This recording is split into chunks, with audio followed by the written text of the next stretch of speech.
Hello and welcome to the Aid Station. I'm Chris Robb, and today we travel to Lagos in Nigeria, and really excited to meet a trailblazer in the mass participation industry there, Bukola Olopade, who is the CEO of Nalayo Sports Management and also the CEO of the Access Bank Lagos City Marathon. And I'm dying for him to tell you some stories about that. 75,000 participants in a 10K, 28,000 participants in a marathon, absolutely massive event. Welcome, Bukola. So great to see you and meet you. Good morning, Chris, and good morning, listeners. Yeah, so wonderful. Thank you for making the time. And I'd love to The start by pleasure just is I'd love to start by hearing just a little bit about your background. You've got an amazing story, and love you just to tell the listeners a little bit about the Bukola story, please. well. Um, I'm a lawyer by training, but delved into a bit of politics, and after that, just went on to do a study in sports management, which led me into the sports business some 10 years ago, and since then it's been sailing all the way, doing mass running sports business this in this part of the world, and it's been amazing so far. Incredible story. I mean, you were telling me before we started recording that the last marathon of anything to speak of was 35 years ago before you started this. I think you said in about 2013, and you've built that business up. And I'd love to hear a little bit more about that in a moment. But maybe first starting by just sharing, what it's been like in the last few months with COVID-19, the impact that it's had on the community. We were talking a little bit about, you've had some lockdowns, and people there, many of them kind of live from hand to mouth. So if they don't work during the day, they have it's very difficult for them to literally have something to eat at night, which I think many people around the world wouldn't even begin to understand how challenging that might be. But yeah, just a little bit of background about life in Lagos under COVID. It's been extremely tough for people. The pandemic has taken its toll in um, a very aggressive way. Fortunately, the incidences of people suffering from the virus has been slowed down tremendously, but it's more prevalent than even the pandemic itself. Because as I explained earlier on, people live from day to day earnings. And that simply means they go out in the morning, make money to cook their soup and buy their bread, and the next day, and go back to work the next day. So it's been very tough. For us at Nilayo, and for me personally, it's been very tough because I didn't tell you this, Chris, but I am a COVID survivor. I came down with COVID-19. Wow. Um, yes, and I was hospitalized for 3 weeks, for 21 days to be precise. But thankfully, and thank God, we were able to beat the virus. I think I must have caught it on my business trip to Marrakesh and London, because 12 days after I came back, I went down with COVID-19. And that really has had an impact on me personally as a human being, and of course, um, on business. Thank God business is picking up back because we're also into esports, in gaming, and we are beginning to do some businesses with that. Wow. And so when you say 21 days, you were hospitalized for 21 days, or you were stuck at home, or? I was stuck at home for 8 days, and after that, I was taken to the hospital where I was hospitalized for 21 days. Wow. And that was with mostly breathing difficulties? It was with a very, very aggressive cough, high fever, headache, and my asthma attack. I've always had asthma from when I was a child. It was a nasty experience. Wow. I'm so pleased that you've made a recovery. And I guess any lasting symptoms, or you've made a full recovery now? Oh no, I've made a full recovery. When I got back home, the first 5 to 7 days was extremely difficult because I still kept on coughing. But I took solace in the fact that medical personnel told me that that was the normal occurrence for anybody that has beaten the virus, that the cough will still continue for a few days. And this has been almost um, 6 to 7 weeks now that I've recovered. And I started riding my bicycle again. I started running. I've started doing my 5K weekly. So yes, I feel I'm back and stronger from it. Wow. Well, I was going to ask you what your challenges have been, and you didn't mention that before. So you've obviously had massive challenges, and then you mentioned obviously, from a personal perspective, but also on your business. So have you had to lay off staff, cancel events in that space as well? Fortunately, we've not had any reason to lay off staff, just as a few of our um, competitors are doing. This is simply because my team of very young people were quick enough to develop a new strategy towards e-gaming whilst I was in hospital. So by the time I came back, we already had projects on the ground on increasing the awareness and putting up a lot of competitions on e-gaming. And amazingly, the sponsors have been very supportive. So right now we're busy organizing an 8-week event for e-gamers, which has been a huge success in the last 3 weeks. Wow, fantastic. That's a great pivot. And when you talk about e-gaming, has there also been an element of virtual runs as well? Because this has been one of the big things that's been happening all over the world. Obviously, people replacing real events with virtual events. And I guess, obviously there's a distinction between e-gaming and virtual, but from a mass participation perspective, has there been a big demand for virtual races? They have been actually, and this has really gotten us very excited because last year we tried um, what we call the precursor to the main marathon by organizing Zumba classes, aerobics classes, and a little bit of running within your confines.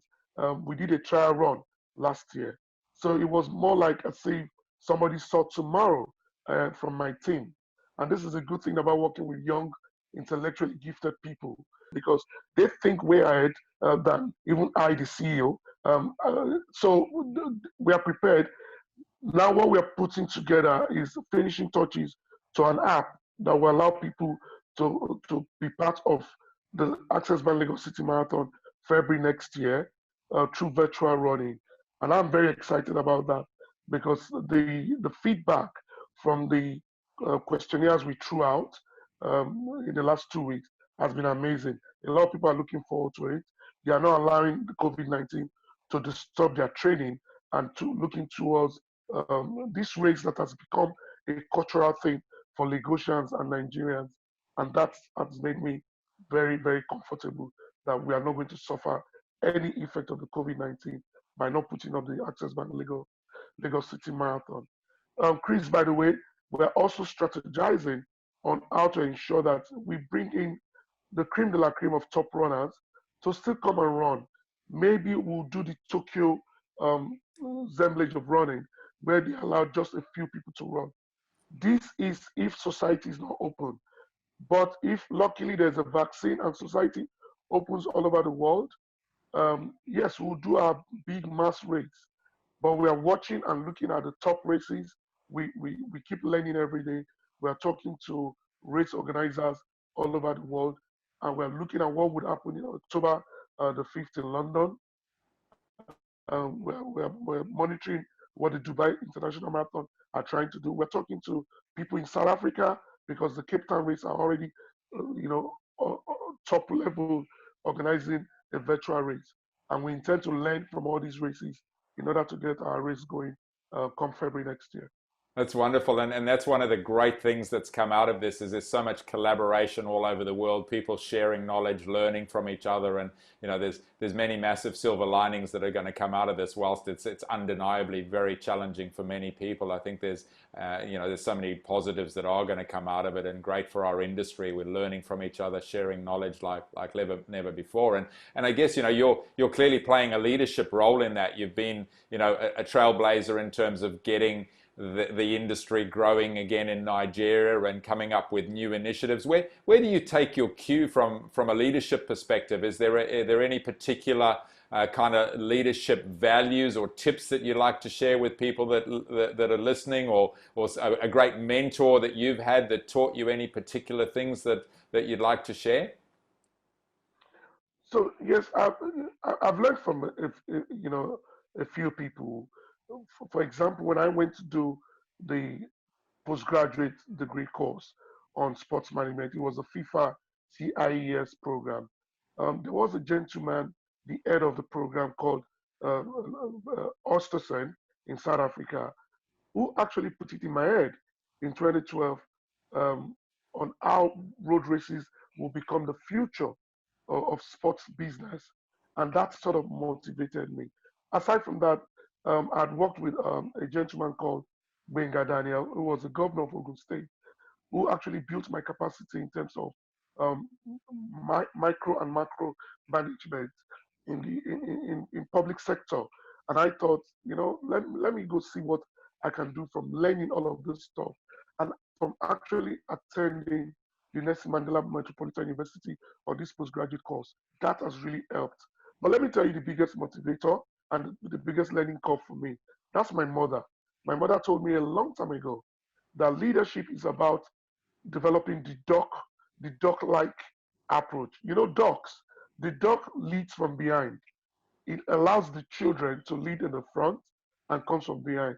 And this I've put into my business because I've allowed very brilliant young people to take the lead on virtually everything we do and show me the path. And this has really been very productive.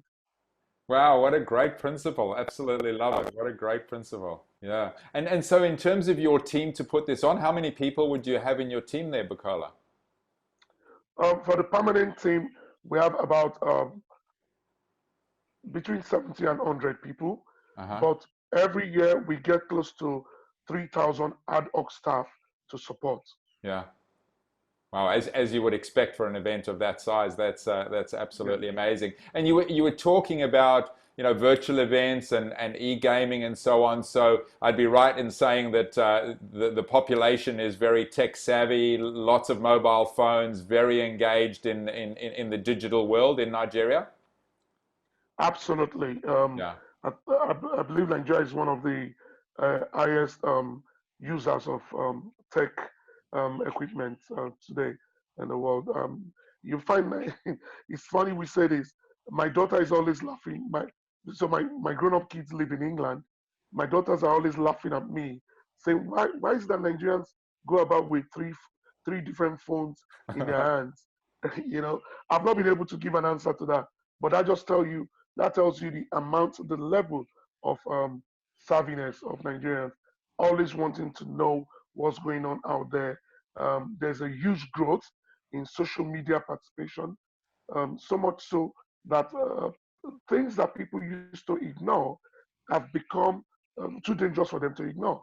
Like, you're having a shouting match outside freely. You can't do that now because somebody's busy picking you up and sending it on Insta blog, and the thing going viral. So people are very careful. People are very savvy. People also want to learn more. The good thing about the tech industry in Nigeria is that fintech is growing. More and more people are coming into technologically developed businesses.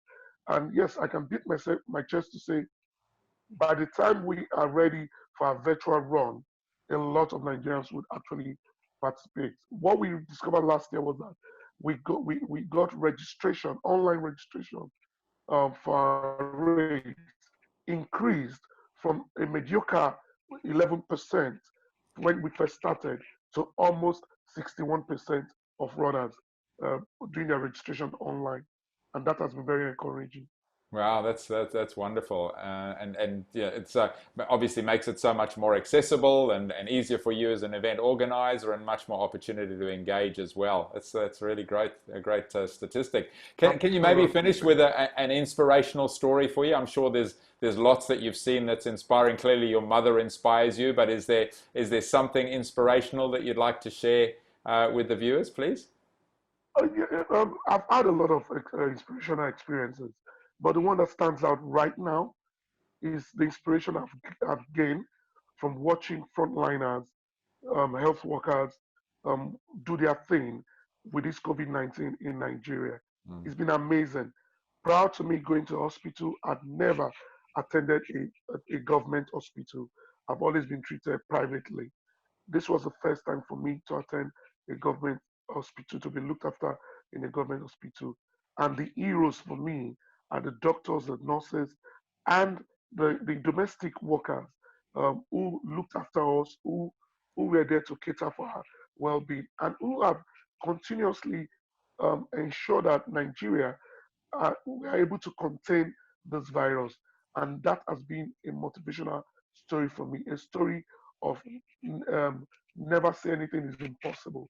They've actually epitomized the ability to look at things and say, together we can conquer. And that is what has really completely changed my views about the way we do things in this country. Wow, what a wonderful story. And, you know, it's one that we do hear repeated around the world, isn't it? And there's so many amazing initiatives in different countries where they clap at a certain time of night and ring bells and all that kind of stuff to acknowledge these incredible people. Bukola, it's been such a pleasure talking to you. I've learned so much just in these short 15 minutes about Nigeria. I was, which I didn't share with you, I was actually born in Zimbabwe, but unfortunately I haven't had Oh, the wow. opportunity to get to Nigeria yet. But hopefully one day I'll get there, and I'll certainly look you up if I get there. I hear so many amazing things of the growth of the industry and everything. So thank you so much. It's been great to meet you and really appreciate your Hopefully, time. hopefully, Chris, when the society opens up, we will extend an invitation to you to come visit our marathon and see for yourself what we do here. Thank you so much That would for be doing this wonderful. for us. I'd Thank love you to. so much. Thank you so much. Thank you, Bukola.